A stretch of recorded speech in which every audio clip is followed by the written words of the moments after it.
अच्छा देखो, लास्ट वाली क्लास में हमने थोड़ा सा इंट्रोडक्शन कंप्लीट किया था फोरकास्टिंग का। फोरकास्टिंग में हमने ये पढ़ा था लास्ट में कि फोरकास्टिंग है ना, बेसिकली डिमांड फोरकास्टिंग है। तो डिमांड फोरकास्टिंग, डिमांड का मतलब होता है कस्टमर की रिक्वायरमेंट, फोरकास्टिंग का मतलब होता है प्रिडिक्शन। तो हम यहाँ पे कस्टमर की रिक्वायरमेंट को प्रिडिक्ट करने के बारे में पढ़ेंगे। अच्छा, इसमें मैंने तुम्हें लास्ट में बताया था कि फोरकास्टिंग चैप्टर में जो हम क्वेश्चन वगैरह सॉल्व करते हैं तो सॉल्व करने के दो तरीके हैं। एक तो रिग्रेशन था, एक टाइम सीरीज था। ठीक है, एक तो इसमें था रिग्रेशन, ठीक है, और एक था टाइम सीरीज। हम स्टार्ट करेंगे आज रिग्रेशन एनालिसिस। तो हम स्टार्ट कर रहे हैं फोरकास्टिंग। और फोरकास्टिंग, अभी तुम्हें रिग्रेशन एनालिसिस वगैरह कुछ नहीं करना है, फोरकास्टिंग स्टार्ट कर रहे हैं। अच्छा देखो, फोरकास्टिंग स्टार्ट करने के लिए हम रिग्रेशन एनालिसिस यूज करते हैं। क्यों? पहले तो उसका रीजन सुनो क्यों। तुम लोगों ने जब स्टैटिस्टिक्स पढ़ी है तो स्टैटिस्टिक्स में रिग्रेशन पढ़ा है। तो स्टैटिस्टिक्स में जब तुम रिग्रेशन पढ़ते हो तो अकेला रिग्रेशन पढ़ते हो या उसके साथ में कुछ और भी? कोरिलेशन रिग्रेशन पढ़ते हो। कोरिलेशन का मतलब क्या होता है?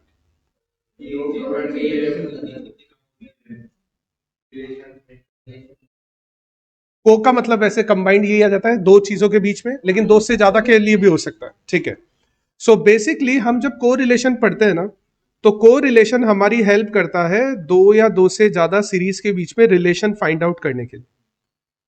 कोरिलेशन हमारी हेल्प करता है दो या दो से ज्यादा सीरीज के बीच में रिलेशन फाइंड आउट करने।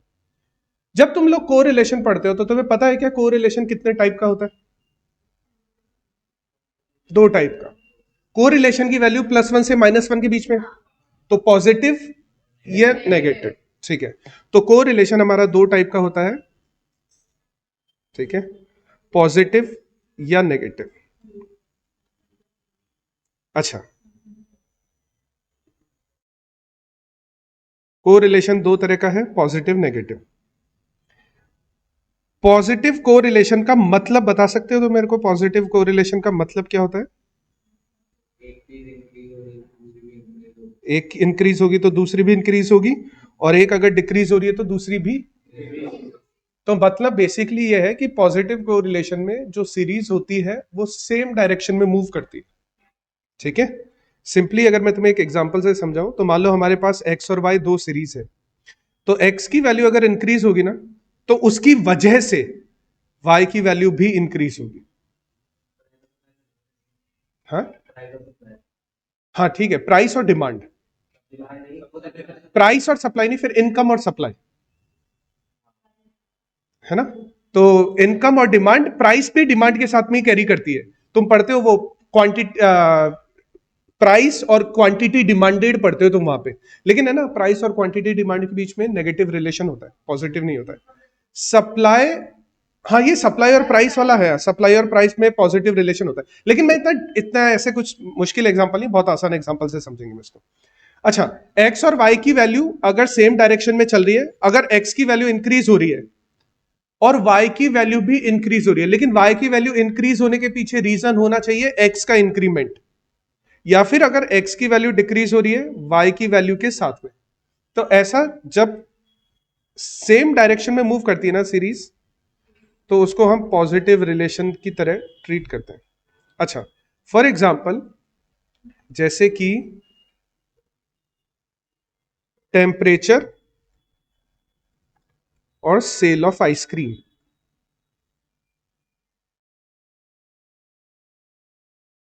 अच्छा, टेम्परेचर इंक्रीज होगा तो आइसक्रीम की सेल भी। अच्छा, अगर टेम्परेचर डिक्रीज होगा तो आइसक्रीम की सेल भी कम होगी, डिक्रीज होगी। ठीक है, तो ये दोनों चीजें एक साथ एक ही डायरेक्शन में मूव करेगी। अच्छा, एक और चीज ध्यान रखना, लेकिन वो मैं बाद में बताऊंगा। उल्टा नहीं कर सकते हो कि तुम आइसक्रीम की, चलो वो मैं बाद में डिस्कस करता हूं क्योंकि इसमें कंफ्यूजन हो जाएगा अदरवाइज। चलो, नेगेटिव रिलेशन में दोनों अपोजिट डायरेक्शन में मूव करेंगे। मान लो दो सीरीज है हमारे पास एक्स एंड वाई, तो एक्स की वैल्यू इंक्रीज होने की वजह से वाई की वैल्यू डिक्रीज हो जाएगी, या वाई की वैल्यू एक्स की वैल्यू डिक्रीज होने की वजह से वाई की वैल्यू इंक्रीज हो जाएगी। मतलब दोनों जो वैल्यूज है वो अपोजिट डायरेक्शन में मूव करेगी। जो दोनों वैल्यू है वो अपोजिट डायरेक्शन में मूव करेगी। ठीक है, जैसे कि वही ले लेते हैं हम एग्जांपल, टेम्परेचर और सेल ऑफ हीटर्स। टेम्परेचर अगर इंक्रीज होगा तो हीटर की सेल कम होगी, डिक्रीज हो जाएगी, और अगर टेम्परेचर डिक्रीज होगा तो हीटर की सेल इंक्रीज हो जाएगी। तो दिस इज कोरिलेशन। कोरिलेशन तुम्हें दो वैल्यूज के बीच में रिलेशनशिप बताता है। रिलेशनशिप दो तरह की होती है, पॉजिटिव नेगेटिव। पॉजिटिव रिलेशन में दोनों वैल्यू सेम डायरेक्शन में मूव करेगी, नेगेटिव रिलेशन में दोनों वैल्यू ऑपोजिट डायरेक्शन में मूव करेगी। ठीक है, लेकिन कोरिलेशन में एक पॉइंट ये आता है कि कोरिलेशन तुम्हें एक डिग्री बताता है, सिर्फ डिग्री। तुमने पढ़ा होगा high degree of correlation, medium degree of correlation, low degree of correlation, perfect degree of correlation, जहां पे +1 -1 वैल्यूज होती है। तो कोरिलेशन तुम्हें डिग्री बताता है। अब इसका मतलब क्या होता है कि कोरिलेशन तुम्हें डिग्री बताता है? समझना एक चीज, मैं तुम्हें एक ऑर्गेनाइजेशन का डेटा दे रहा हूं पिछले 5 साल का, 2019, 2020, 2021, 22 एंड 23। इस ऑर्गेनाइजेशन ने कितनी यूनिट प्रोड्यूस की है, प्रोडक्शन का डेटा है। ठीक है, और यूनिट है ना वो थाउजेंड्स के अंदर है। तो 2019 में 10,000 यूनिट प्रोड्यूस हुई है, 2020 में 13,000 यूनिट प्रोड्यूस हुई है, 2021 में 24,000 यूनिट प्रोड्यूस हुई है, 2022 में 29,000 यूनिट प्रोड्यूस हुई है, और 2023 में 38,000 यूनिट प्रोड्यूस हुई है। ठीक है, ये अपने पास ऑलरेडी एक डेटा है। क्या तुम ये बता सकते हो कि 2024 में ये प्रोडक्शन इंक्रीज होने वाला है या डिक्रीज होने वाला है? इंक्रीज होने वाला है, क्योंकि तुम पुराने ट्रेंड को फॉलो कर रहे हो, और पुराने ट्रेंड को फॉलो करके ये पता लगा पाते हो कि प्रोडक्शन अगले साल इंक्रीज ही होगा, क्योंकि पुराना ट्रेंड ऐसा ही चल रहा था। This is correlation. क्या तुम ये बता सकते हो कि इंक्रीज होके कितना हो जाएगा? कितना हो जाएगा? 39 भी इंक्रीज ही बोलोगे ना, 40 भी इंक्रीज ही बोलोगे, 41 भी इंक्रीज ही बोलोगे, कितना हो जाएगा? कितना होना एक्सपेक्टेड है? क्या तुम ये को रिलेशन से पता लगा सकते हो? नहीं ना। तो मतलब को रिलेशन तुम्हें सिर्फ डायरेक्शन दे रहा है। जो को रिलेशन की डिग्री होती है ना, वो तुम्हें डायरेक्शन प्रोवाइड करवाती है। लेकिन अगर तुम्हें उस डायरेक्शन की वैल्यू तक पहुंचना है तो तुम्हें जरूरत पड़ती है रिग्रेशन की। इसीलिए को रिलेशन रिग्रेशन एक साथ पढ़े जाते हैं, क्योंकि को रिलेशन से हमें डायरेक्शन का पता लग जाता है, लेकिन उस डायरेक्शन की वैल्यू क्या होने वाली है, हम उस डायरेक्शन को फॉलो करके कहां पर पहुंचेंगे, ये अंदाजा लगाना हमारे लिए आसान करता है रिग्रेशन। अब मैंने एक वर्ड यूज किया है, अंदाजा लगाना, क्योंकि हम पढ़ क्या रहे हैं? फोरकास्टिंग। Forecasting, predictions. प्रिडिक्शंस हम अंदाजा ही लगा सकते हैं। एक्चुअली में क्या होगा हमें नहीं पता, लेकिन हम अंदाजा ये लगा रहे हैं कि 2024 में प्रोडक्शन इंक्रीज हो जाएगा। दिस इज कोरिलेशन, कि 2024 में प्रोडक्शन इंक्रीज हो जाएगा, ये कोरिलेशन है। लेकिन इंक्रीज होके कितना होना एक्सपेक्टेड है वो रिग्रेशन से पता लगेगा हमें। ठीक है, तो कोरिलेशन हमें केवल डायरेक्शन के बारे में बताता है, लेकिन रिग्रेशन हमें उस डायरेक्शन को फॉलो करके उस वैल्यू तक पहुंचाने में हेल्प करता है। वो हम अचीव कर पाएंगे या नहीं कर पाएंगे वो अलग बात है, क्योंकि हम तो अभी केवल प्रिडिक्शन ही कर रहे हैं। ठीक है, तो हमारी हेल्प करेगा यहां पर रिग्रेशन, हेल्प करेगा। इसीलिए कोरिलेशन रिग्रेशन को एक साथ पढ़ा जाता है, क्योंकि कोरिलेशन तुम्हें सिर्फ डायरेक्शन देता है, रिग्रेशन उसकी वैल्यू भी निकाल कर देगा तुम्हारे लिए। अच्छा, जब तुम लोग रिग्रेशन पढ़ते हो तो ये कोरिलेशन का बेसिक कॉन्सेप्ट था। जब हम लोग रिग्रेशन पढ़ते हैं तो रिग्रेशन में है ना, वैल्यूज जो आती है वो इक्वेशन की फॉर्म में आती है। पता है तुम्हें? X on Y, Y on X equation की फॉर्म में आती है। क्यों? एक दूसरे पे नहीं, उसमें एक्स ऑन वाई और वाई ऑन एक्स का कुछ मीनिंग होता है। देखो सुनो,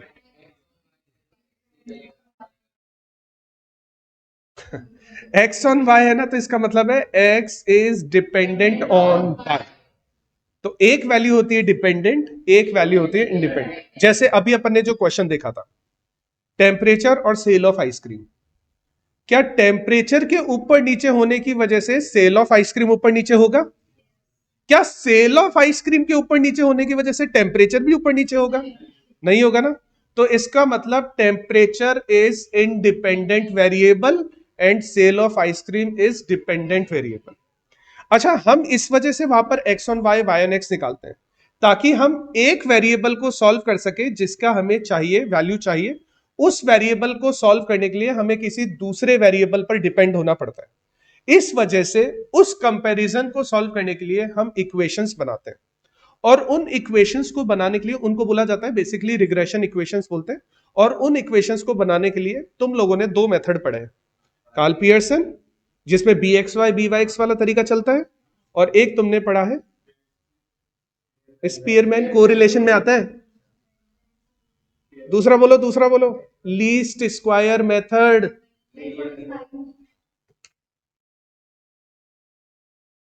ये नहीं पढ़ा तुमने? हाँ, ये वाई ऑन एक्स है, ये एक्स ऑन वाई है।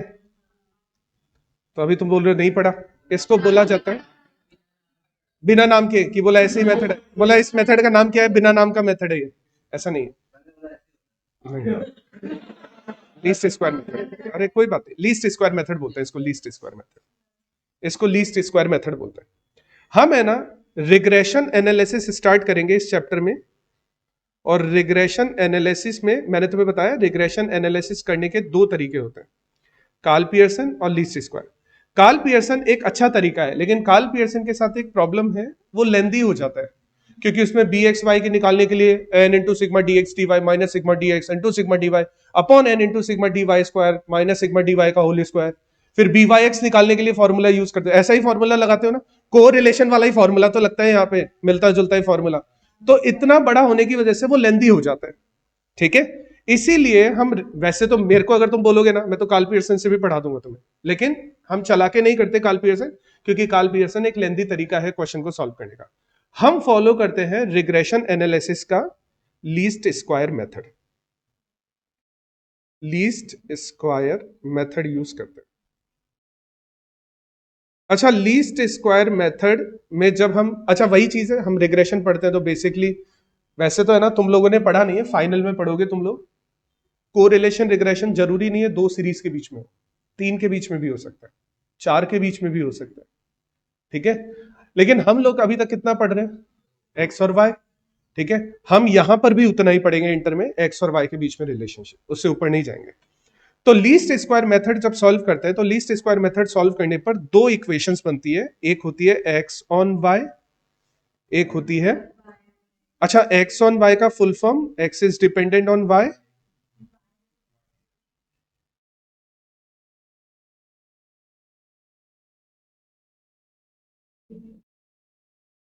और y is dependent on x। अभी यहां पर है ना, कई बार एमसीक्यू पूछ लेता है कि x ऑन y में कौन सा डिपेंडेंट है, कौन सा इंडिपेंडेंट है, या y ऑन x में कौन सा डिपेंडेंट है, कौन सा इंडिपेंडेंट है।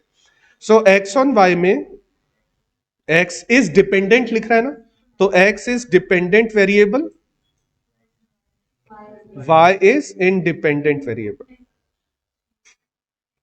और सेम y ऑन x में y इज डिपेंडेंट और x इज इंडिपेंडेंट। अरे अब ठीक है, ठीक है, बातें मत करो, कोई बात नहीं, रुको रुको, बातें मत करो, ठीक है। तो हम लीस्ट स्क्वायर मेथड यूज कर रहे हैं, X on Y, Y on X. अच्छा, लीस्ट स्क्वायर मेथड में हम जो फॉर्मूला लगाते हैं ना, वो फॉर्मूला लगता है X is equal to A plus B Y और y is equal to A plus B X, ये फॉर्मूला लगता है। ये फॉर्मूला बेसिकली ये इक्वेशन है। इस इक्वेशन का टाइप कौन सा है, ये क्या टाइप, लीनियर इक्वेशन है ये, वो तो है ही। तो फिर मैं और क्या पूछ रहा था, लीनियर इक्वेशन है ये, ठीक है।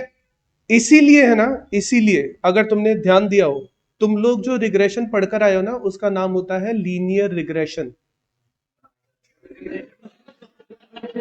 तुम पढ़कर आए हो ना, तुमने अगर मॉड्यूल में देखोगे ना तो उसमें लिखा होता है लीनियर रिग्रेशन, क्योंकि हम जो रिग्रेशन एनालिसिस पढ़ रहे हैं ना दो वेरिएबल्स का, वो लीनियर इक्वेशन पर बेस्ड होता है।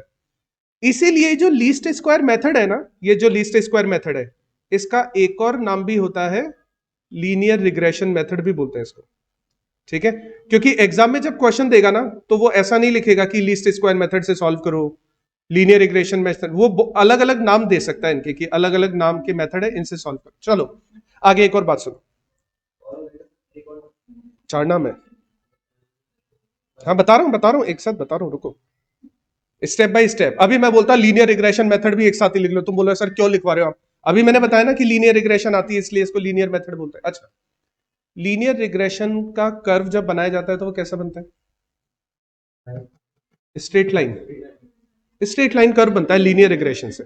अच्छा, ये तो मैं ना 6th-7th क्लास में पढ़ते हो कि लीनियर रिग्रेशन से जो कर्व बनता है वो स्ट्रेट लाइन कर्व होता है। लीनियर रिग्रेशन का कर्व एकदम ऐसा स्ट्रेट लाइन बनता है। ठीक है, तुम लोग है ना इकोनॉमिक्स में ऐसे डिमांड सप्लाई के कर्व ऐसे बना देते थे, ये ठीक है लेकिन ये एक्चुअली में गलत है। एक्चुअली में है ना डिमांड का कर्व ऐसा होता है, सप्लाई का कर्व ऐसा होता है। ठीक है, ये स्ट्रेट लाइन हम बना तो देते हैं, स्ट्रेट लाइन हम बना तो देते हैं, लेकिन वो ठीक है, हम मान लेते हैं कि वो ठीक है क्योंकि वो सहूलियत के हिसाब से है। ठीक है, वो लीनियर फॉर्म में कभी भी ऊपर या नीचे नहीं आती है कभी भी। ठीक है, इसीलिए इस मेथड का एक और नाम है जिसको बोला जाता है स्ट्रेट लाइन मेथड, क्योंकि लीनियर रिग्रेशन को यूज करके। अच्छा एक और बात बताओ, क्या डेप्रिसिएशन का नाम? अरे ये तो मेथड्स के नाम है, डेप्रिसिएशन निकालने के तरीकों के नाम है। डेप्रिसिएशन का नाम तो डेप्रिसिएशन ही होता है। डेप्रिसिएशन का एक और नाम होता है कैपिटल लॉस। कैपिटल लॉस, हमने कितना कैपिटल डाला है उसमें हमें कितना लॉस हो चुका है।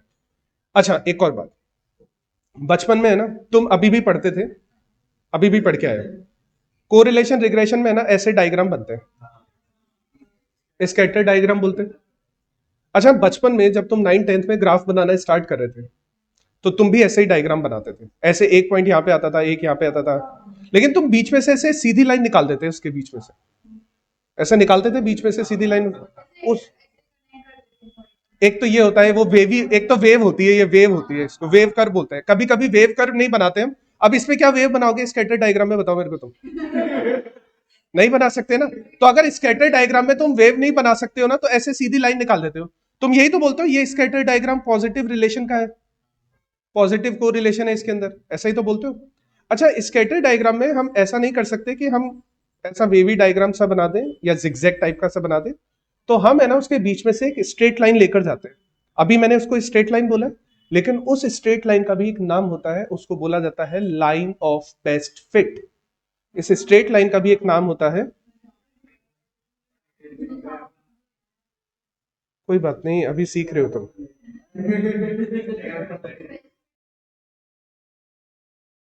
और ये इसका लास्ट है। तो है ना इस मेथड के चार नाम हो गए। वैसे तो लीस्ट स्क्वायर मेथड है, और लीस्ट स्क्वायर मेथड के बाद फिर इसमें लीनियर इक्वेशन बनती है, तो रिग्रेशन, लीनियर रिग्रेशन हो गया। लीनियर एक स्ट्रेट लाइन बनाता है तो स्ट्रेट लाइन मेथड, और उस स्ट्रेट लाइन का नाम लाइन ऑफ बेस्ट फिट होता है, तो line of best fit method भी बोला जाता है। चलो अभी वापस से आ जाते हैं इसमें। तो x is equal to A plus B Y वाली इक्वेशन होती है। ठीक है, ये हमारी मेन इक्वेशन है। एक और क्वेश्चन है, ठीक है, एक्स और वाई तो यहां पर वेरिएबल है, एक डिपेंडेंट एक इंडिपेंडेंट, तो दोनों ही इक्वेशन में ऐसा है ना, एक एक्स और वाई तो वेरिएबल्स हो गए, इंडिपेंडेंट डिपेंडेंट। ए और बी क्या है? ठीक है, ए कांस्टेंट, वो तो तुम वापस से उस पे चले गए कार्ल पियर्सन पे, तो कार्ल पियर्सन से नहीं निकालेंगे हम। कार्ल पियर्सन में जो बी होता है ना उसको बी एक्स वाई बोला जाता है, हम कार्ल पियर्सन पे नहीं निकाल रहे, कार्ल पियर्सन पे जा ही नहीं रहे हम। ठीक है, नहीं तो चलो कार्ल पियर्सन में जो बी एक्स वाई है उसका नाम बता दो, क्योंकि वही सेम नाम इसका भी है, वही बी ये है, ये है रिग्रेशन इक्वेशन, ये है रिग्रेशन इक्वेशन। अच्छा, कोएफिशिएंट तो हर उस वैल्यू को बोला जाता है जो किसी वेरिएबल से पहले आ जाती है। कोएफिशिएंट कोई भी वेरिएबल से पहले अगर कुछ वैल्यू लिखी हुई है ना, इसको कोएफिशिएंट बोला जाता है। ठीक है, तो ये कोएफिशिएंट तो है, लेकिन इसको नाम क्या बोलते हैं, इसका नाम क्या है? तो देखो, यहां पर एक्स और वाई तो इंडिपेंडेंट डिपेंडेंट वेरिएबल है, एंड हेयर ए कर्व जहां से स्टार्ट होता है, एक ग्राफ में कर्व जहां से स्टार्ट होता है उस पॉइंट को क्या बोला जाता है?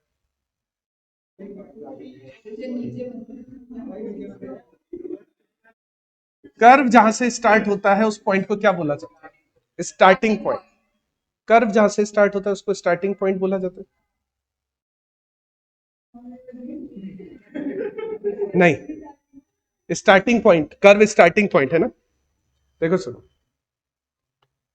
यहां पर हम दो टर्म्स और यूज करते हैं, ए और बी। ए होता है, ये कांस्टेंट वैल्यू होती है, ये वैल्यू तो कांस्टेंट होती है, क्योंकि इसके साथ कोई वेरिएबल नहीं आ रहा है ना, तो ये वैल्यू तो होती है कांस्टेंट। ठीक है, और ये जो बी होता है ना, इसको बेसिकली ये चेंज होता है। ठीक है, इसको स्लोप बोलते हैं अपन, स्लोप। तुमने ऐसा पढ़ा है ना, डिमांड कर्व ऐसा डाउनवर्ड स्लोप होता है, सप्लाई कर्व ऐसा अपवर्ड स्लोप होता है। तो ये स्लोप जो वर्ड आया है वो इस बी की वजह से आया है। बी को बोला जाता है स्लोप, और ए को बोला जाता है, जहां से भी कर्व स्टार्ट होता है उस पॉइंट को बोला जाता है इंटरसेप्ट। पता नहीं तुमने पढ़ा या नहीं सुना। इंटरसेक्ट तो वो होता है जहां पर दो कर्व एक दूसरे को काटते हैं, एक होता है इंटरसेप्ट। वो वाला पॉइंट जहां से कर्व स्टार्ट हो रहा है उसको बोला जाता है इंटरसेप्ट। तो यहां पर ए का मतलब होता है इंटरसेप्ट और बी का मतलब होता है स्लोप। ए का मतलब होता है इंटरसेप्ट, कर्व कहां से स्टार्ट हुआ है वो इंटरसेप्ट है, और स्लोप देखना ऊपर की तरफ जा रहा है ना, तो बी पॉजिटिव है। बी पॉजिटिव है क्योंकि स्लोप अपवर्ड्स है, तो बी पॉजिटिव है। अगर बी नेगेटिव होगा ना तो स्लोप डाउनवर्ड्स होगा हमेशा।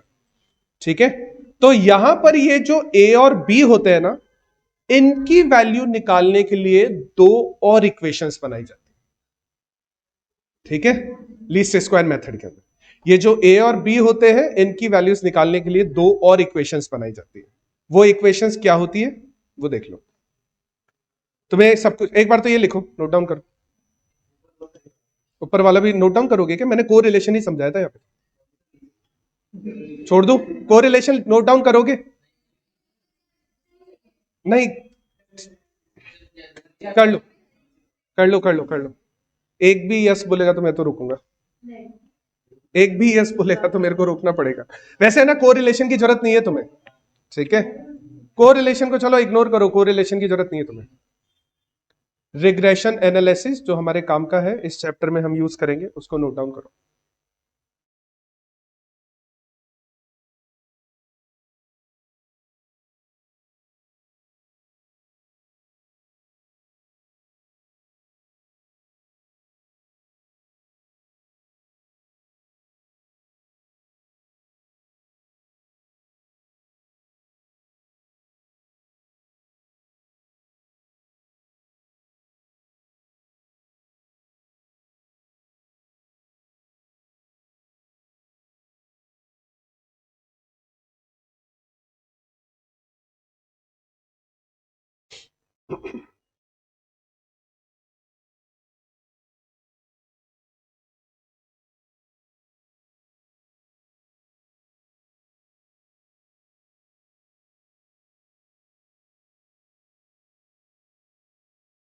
ए इंटरसेप्ट जो कांस्टेंट रहता है, बी स्लोप जो चेंज होता रहेगा एक्स के साथ में, वाई के साथ में, जो भी उसका वेरिएबल उसके साथ में होगा उसके साथ चेंज होता रहेगा।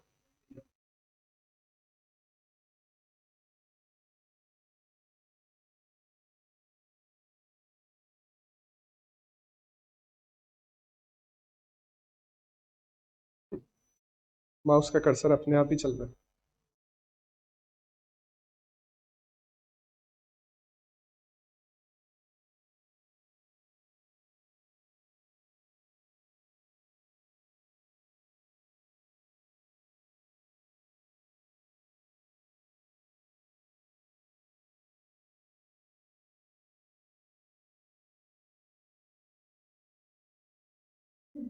हो गया कंप्लीट? अच्छा, सेम वहां पर भी ए और बी इंटरसेप्ट और स्लोप रहता है, ठीक है। और एक और बात तुम्हें ये भी पता होनी चाहिए कि X on Y, Y on X के लिए ये जो ए और बी है ना, दोनों के लिए अलग अलग यूज होते हैं। ऐसा नहीं कि इसका ए और बी निकाल के इधर डाल दो, है ना, दोनों के लिए अलग अलग निकाले जाते हैं। दोनों के लिए, एक के लिए बोला जाता है बी एक्स वाई, एक के लिए बोला जाता है बी वाई एक्स। इनको रिग्रेशन कोएफिशिएंट्स बोलते हैं, इनको B X Y B Y X को, ठीक है। रिग्रेशन कोएफिशिएंट्स बोलते हैं इनको। लेकिन कार्ल पियर्सन में, हम कार्ल पियर्सन नहीं पढ़ रहे हैं, हम लीस्ट स्क्वायर पढ़ रहे हैं, तो लीस्ट स्क्वायर मेथड में इंटरसेप्ट और स्लोप।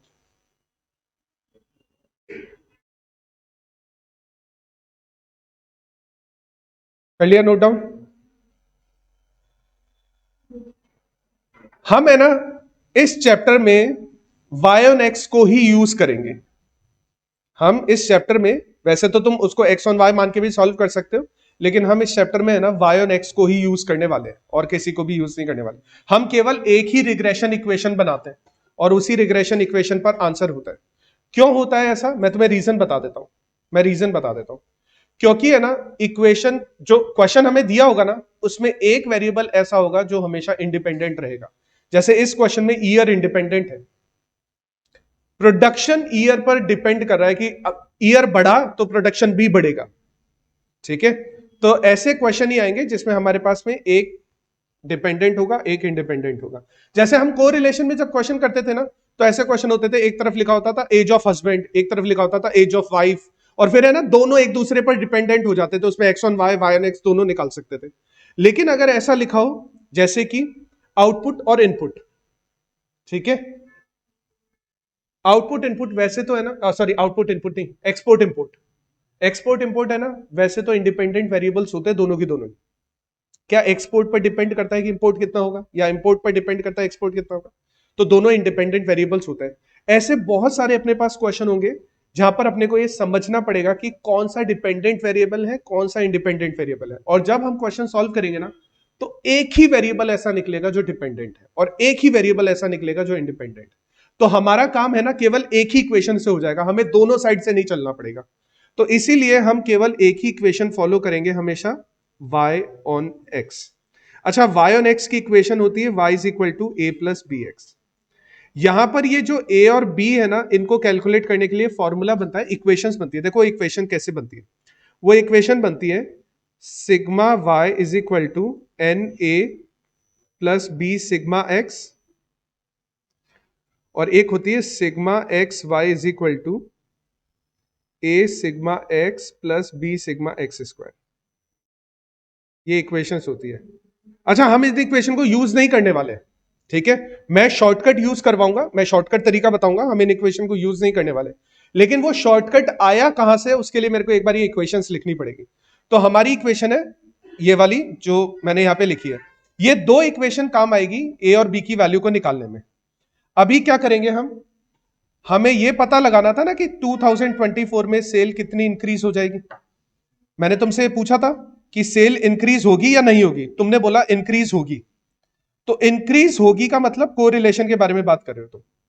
लेकिन इंक्रीज होके कितना हो जाएगी वो अभी हम निकालेंगे, उसके लिए हम यूज करेंगे रिग्रेशन एनालिसिस। तो ये हमारा क्वेश्चन था, इस क्वेश्चन के लिए हम यूज करने वाले हैं रिग्रेशन एनालिसिस। अच्छा, फिलहाल आगे बढ़े।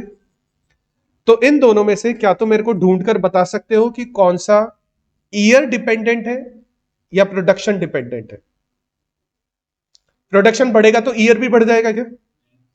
ईयर बढ़ेगा तो प्रोडक्शन बढ़ेगा ना, ठीक है।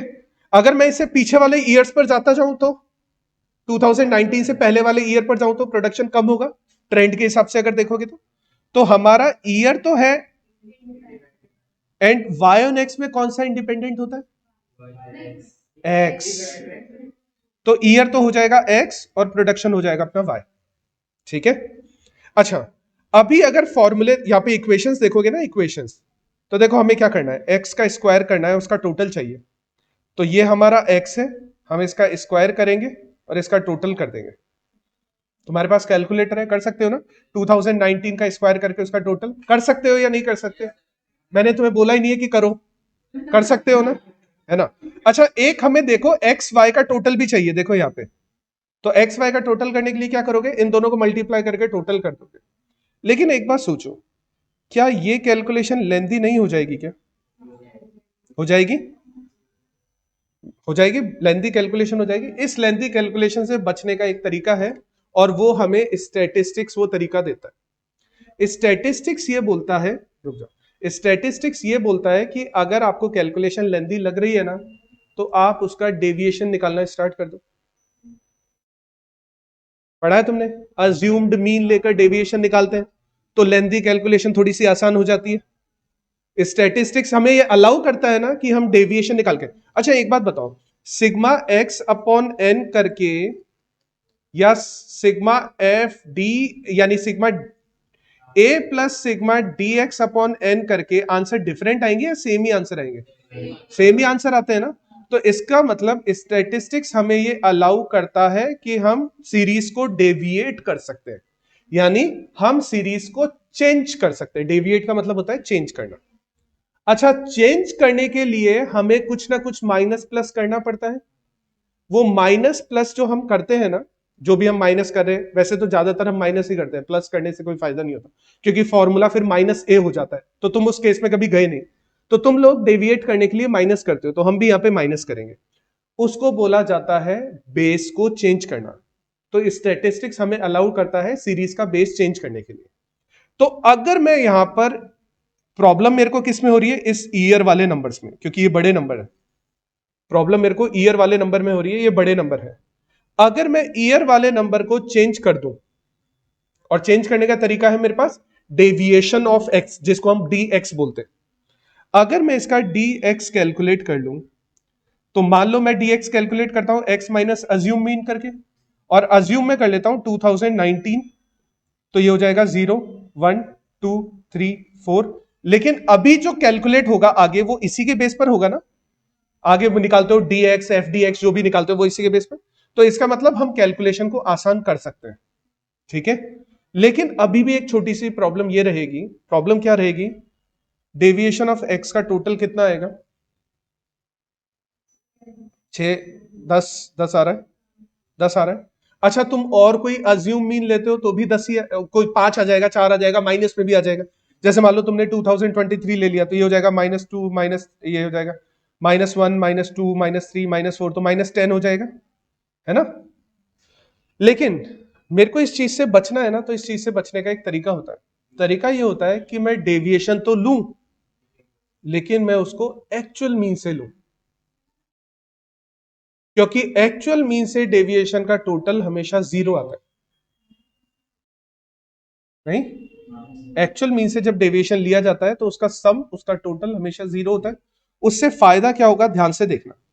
उसका फायदा क्या होगा? अगर मैं यहां पर डेविएशन निकाल दूं, जिसको मैं न्यू एक्स बोलता हूं, ध्यान से देखना, मैं यूज करूं एक्स माइनस ए नहीं, एक्स माइनस एक्स बार। मैं अगर यहां पर एक्स माइनस एक्स बार यूज करूं, और इस क्वेश्चन में एक्स बार कितना आएगा तुम सोच के बता सकते? 2021, तुम देखकर बता सकते हो ये चीज। क्योंकि क्या होता है कि अगर डिफरेंस बराबर होता है ना, तो बीच वाली वैल्यू एक्स बार होती है। या फिर तुम्हें कंफ्यूजन है, इन पांचों को ऐड करो, डिवाइड बाय 5 कर दो, कितना आएगा? एक्स बार हमारा कितना आ जाएगा? 2021। अच्छा, अगर मैं x माइनस एक्स बार करूंगा, तो दिस वुड बी -2 -1 0 1 2, एंड इसका टोटल कितना आएगा? अभी देखो इसका फायदा क्या होगा। क्या जो नया वाला x निकाला है उसका टोटल 0 हो गया? क्या मैं इस वैल्यू को इग्नोर कर सकता हूं पूरी तरह से? पक्का? क्या मैं इस वाली वैल्यू को भी इग्नोर कर सकता हूं पूरी तरह से? पक्का? अच्छा, ये दो इक्वेशन हमने बनाई क्यों है? ए और बी की वैल्यू निकालने के लिए। ये दो इक्वेशन हमने ए और बी की वैल्यू निकालने के लिए बनाई है। तो क्या मैं पहले वाली इक्वेशन को,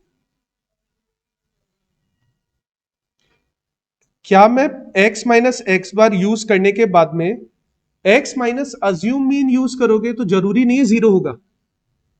x minus assumed mean use करोगे तो जरूरी है कि 0 होगा? अभी मैंने करके बताया ना। लेकिन x माइनस एक्स बार यूज करोगे तो जरूरी है 0 होगा, ठीक है। अगर हम x माइनस एक्स बार यूज करते हैं, तो मैं क्या पहली इक्वेशन को ऐसा लिख सकता हूं, sigma y is equal to N A और क्या मैं दूसरी इक्वेशन को ऐसा लिख सकता हूं, sigma X Y is equal to B sigma X square. और मैं ये कर क्यों रहा हूं, ए और बी निकालने के लिए ना, एन को साइड चेंज करके इधर ले जाता हूं, सिग्मा एक्स स्क्वायर को साइड चेंज करके इधर ले जाता हूं, मेरे पास डायरेक्ट ए और बी का फॉर्मूला निकल कर आ जाएगा। अभी मेरे को ये जो ऊपर वाली इक्वेशन मैंने लिखी है ना, ये ऊपर वाली इक्वेशन यूज करने की जरूरत नहीं है। अब एक सवाल आता है, इससे पहले कंप्लीट करें, एक सवाल आता है, सर ऊपर वाली इक्वेशन यूज करने में प्रॉब्लम क्या है? कोई प्रॉब्लम नहीं है, तुम आराम से यूज करो। लेकिन तुम्हें पता है दो लीनियर इक्वेशन को सॉल्व कैसे किया जाता है? ये दोनों भी लीनियर इक्वेशन ही है ना? ऐसा मत सोचना सर इसमें तो स्क्वायर लग रहा है, ये क्वाड्रेटिक हो गई, है ना? स्क्वायर, क्योंकि x का तो टोटल हमें पता ही लग जाएगा ना, x का टोटल पता लग जाएगा तो इसके स्क्वायर का टोटल भी हम निकाल सकते हैं, है ना? तो ये नंबर आने वाला है, यहाँ पे बचा रहेगा ए बी बचा रहेगा। यहाँ पे दो लीनियर इक्वेशन सॉल्व करने के लिए पहले हम दो लीनियर इक्वेशन बनाएंगे, फिर या तो ए को बराबर करेंगे या बी को बराबर करेंगे, फिर हम ए को एलिमिनेट करेंगे, फिर बी की वैल्यू निकालेंगे, फिर हम बी की वैल्यू पुट करेंगे, ए की वैल्यू निकालेंगे। इतनी मेहनत करने से बढ़िया है कि हम नया एक्स निकाल दें और डायरेक्ट ये वाले फॉर्मूले यूज कर लें। एक मिनट रुक जाओ, बेटर है कि हम इतनी सारी कैलकुलेशन करने से बेटर आंसर दोनों से सेम ही आएगा, आंसर दोनों से, क्योंकि स्टैटिस्टिक्स हमें अलाउड करता है कि हम सीरीज का बेस चेंज कर सकते हैं, लेकिन सीरीज का बेस चेंज करने की वजह से आंसर चेंज नहीं होता है, आंसर दोनों में सेम आएगा। तो हम क्या कर सकते हैं, या तो इन दोनों इक्वेशन को पूरी तरह से सॉल्व करें जिसमें हम एलिमिनेशन मेथड यूज करें, एलिमिनेशन के अलावा एक और मेथड भी अगर तुम्हें पता है हम क्रॉस मल्टीप्लाई करके भी कर सकते हैं, या तो हम ऐसा मेथड यूज करें, या हम x की वैल्यू को चेंज कर दें और चेंज करके क्या करें, जीरो। अगर उसका टोटल जीरो आएगा, और जीरो आने के पीछे लॉजिक है केवल एक कि अगर हम उसका डेविएशन x बार से करेंगे तो, अगर वो जीरो आएगा तो हम इस डायरेक्ट फॉर्मूले को यूज कर ले, दोनों ही कंडीशन में आंसर जो आएगा वो सेम आएगा। ठीक है, वाई भी नया बना दो, लेकिन तुम्हें ज्यादा दिक्कत दे क्या रहा है इस क्वेश्चन में, एक्स ही दे रहा है ना, तो एक्स को चेंज करो, वाई नया बनाओगे तो वाई भी चेंज हो जाएगा, प्रॉब्लम नहीं है उसमें, वाई भी चेंज हो जाएगा, गलत नहीं है वो भी, लेकिन डबल मेहनत हो जाएगी, फिर एक और आंसर सेम आएगा, आंसर गलत ही नहीं होगा कभी भी। तुम करते नहीं हो क्या? सुनो मैं तुम्हें बताता हूं, कोरिलेशन जब निकालते हो तो एक्स गिवन होता है, वाई गिवन होता है, क्या तुम डीएक्स नहीं करते हो, क्या तुम डीवाई नहीं करते हो? आंसर तो सेम ही आता है ना, उससे क्या फर्क पड़ जाता है, तुम किसी का भी डेविएशन निकाल सकते हो। बात वो नहीं है, बात ये है कि हमें है ना प्रॉब्लम सबसे ज्यादा यहां पर क्या दे रहा है, ये ईयर, अगर ये ईयर के भी छोटे नंबर होते ना तो मैं ये यूज कर सकता था, ईयर के भी अगर छोटे नंबर होते ना, ईयर की जगह कुछ और नंबर होता, जैसे कि क्वेश्चन में देखो, मैं क्वेश्चन दिखाता हूं तुम्हें, ईयर की जगह जैसे नीचे देखो एक्स की वैल्यू क्या गिवन है, थर्ड क्वेश्चन में देखो 5 7 8 11 40, तो मैं वो वाला तरीका यूज कर सकता था, कौन सा वाला तरीका, इक्वेशंस वाला तरीका। लेकिन अब मैं बताऊं क्या होगा, कि क्यों नहीं कर रहा है, मैं बताऊं क्या होगा, उस छोटे एक्स वाले क्वेश्चन में भी मैं यही तरीका यूज करूंगा, मेरे को इक्वेशन सॉल्व ही नहीं करनी, मैं क्यों करूं इक्वेशन सॉल्व? ठीक है, ऐसा क्या है उस इक्वेशन में, वो है ना वो कौन सी मूवी है, मैं क्यों जाऊं गन्ने के खेत में, ऐसा क्या है गन्ने के खेत में, कौन सी मूवी है वो, शाहिद कपूर की, करीना कपूर की मूवी जब वी मेट, है ना, उसका वो दोस्त आता है, मैं क्यों जाऊं गन्ने के खेत में, क्या ऐसा गन्ने के खेत, तो मैं क्यों करूं इक्वेशन सॉल्व जब मेरे पास छोटा तरीका है इक्वेशन को सॉल्व करने का, जब मेरे पास शॉर्टकट है, और गलत नहीं होता है शॉर्टकट, शॉर्टकट गलत नहीं होता है, तुम्हारे दिमाग में ऐसा आ रहा है कि शॉर्टकट है तो सर मार्क्स कटेंगे या नहीं कटेंगे, गलत नहीं होता है शॉर्टकट, स्टैटिस्टिक्स जब तुम्हें अलाउ कर रहा है तो करो ना, क्यों नहीं करोगे? और तुम्हें मॉड्यूल में भी दिखाऊंगा, मॉड्यूल में भी ऐसे ही शॉर्टकट करके किया। फिलहाल के लिए तुम ये वाला पार्ट नोट डाउन करो, ये वाला पार्ट, ये वाला पार्ट,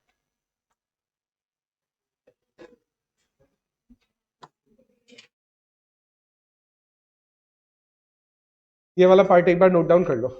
अच्छा एक बात बताओ, मैं अगर इसमें टेबल आगे बना दूं, देखो सुनो एक बात बताओ, मेरे को एक एक्स वाई का टोटल चाहिए और एक एक्स स्क्वायर का टोटल चाहिए, जितनी देर तुम ये पार्ट नोट डाउन कर रहे हो मैं ये टेबल आगे बना दूं तो चलेगा ना? ठीक है।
कर लिया तुमने नोट डाउन? ठीक है। अच्छा अभी देखो, ए का डायरेक्ट फॉर्मूला लग जाएगा सिग्मा वाई अपॉन एन। तो सिग्मा वाई कितना हो जाएगा अपना 114 अपॉन एन कितना लिखूं मैं यहां पे 5। Very good. अभी कितना कर दो इसको 22.8। अच्छा sigma X Y is 72 X square is और कितना आ जाएगा बी 7.2। अभी हमें निकालनी थी अगले साल की वैल्यू। अब हम अगले साल की वैल्यू, अब हम ये नहीं, ये तो बता ही सकते हैं कि अगले साल की वैल्यू इंक्रीज होगी या डिक्रीज होगी, लेकिन अब हम ये भी बता सकते हैं कि अगले साल कितना एक्सपेक्टेशन है। ठीक है, तो उसके लिए मेरे को यूज करना पड़ेगा y is equal to A plus B X, where y is equal to 22.8 plus 7.2 X. 22.8 plus 7.2 X की जगह कितना लिखूं मैं? वेरी गुड, एक्स की जगह यहां पे आएगा 3। यहां पे एक्स की जगह 3 आएगा। क्यों आएगा मैं आज नहीं बता पाऊंगा, आज बताऊंगा तो 5-7 मिनट लग जाएंगे। मैं चाहता हूं तुम टाइम पे चले जाओ। ठीक है, 3 आएगा यहां पे, एक्स की जगह 3 आएगा। ठीक है, रीजन मैं तुम्हें इतना सा बता देता हूं, क्योंकि हमने ईयर को एज इट इज यूज किया है। क्या हमने क्वेश्चन में नहीं ईयर को चेंज कर दिया ना? तो अभी हम ईयर को डायरेक्ट कैसे यूज कर सकते हैं? उसका भी तो बेस चेंज होगा ना, तो ताकि वो कैरी कर सके हम ऊपर से। तो अगर इसको सॉल्व करेंगे ना तो ये कितना निकल कर आएगा, कितना 44.4। अच्छा कोई बात नहीं, कोई बात नहीं, अभी कल कल करेंगे जो भी बातें करेंगे। अभी सुनो, सुनो ध्यान से सुनो, लास्ट पॉइंट है। क्वेश्चन नोट डाउन मत करना, क्वेश्चन नोट डाउन करना जरूरी नहीं है। मैं तुम्हें सिर्फ इतना सा बता रहा हूं, क्या 2024 में प्रोडक्शन इंक्रीज हुआ है? वाई का मतलब इस क्वेश्चन में प्रोडक्शन है ना? क्या 2024 में प्रोडक्शन इंक्रीज हुआ है? ये तो हमने कोरिलेशन से ही बता दिया था होने वाला है, लेकिन इंक्रीज होके कितना होना एक्सपेक्टेड है 44.4। ये एक्सपेक्टेशंस है। इंक्रीज होके कितना होना एक्सपेक्टेड है 44.4। कैसे पता लगा हमें? Regression analysis. तो हमें उसके लिए रिग्रेशन यूज करना पड़ा। एक लास्ट पॉइंट, बस लास्ट पॉइंट, वो तुम आंसर दोगे। क्या मैं ए और बी का फॉर्मूला किसी भी कंडीशन में यूज कर सकता हूं क्या? नहीं, अनटिल अनलेस, सुनो सुनो सुनो, अनटिल अनलेस, यस मैं यूज कर सकता हूं अगर मैं अपने एक्स के टोटल को 0 कर दूं, अदरवाइज नहीं। नहीं, क्योंकि है ना अभी एक्स के टोटल देखो, यहां पे जो मैंने तुम्हें एक क्वेश्चन दिखाया था, छोटा सा क्वेश्चन, उसमें एक्स की वैल्यू थी 3 4 6 8 9। तुम उसमें एक्स का टोटल, वैसे तो एक्स के छोटे छोटे नंबर है, तुम बोलोगे सर इस छोटे नंबर को चेंज करने की क्या जरूरत है? जरूरत है, अगर तुम्हें ये वाली चीज यूज करनी है, जरूरत है। बिना एक्स का टोटल 0 किए तुम ये शॉर्टकट यूज नहीं कर सकते। अगर एक्स का टोटल 0 नहीं है ना तो तुम ये यूज कर सकते हो। वो मैं कल बताऊंगा नेक्स्ट वाली क्लास में कि क्या दोनों से आंसर डिफरेंट आता है या नहीं आता। ठीक है, अभी के लिए फिर इतना ही काफी।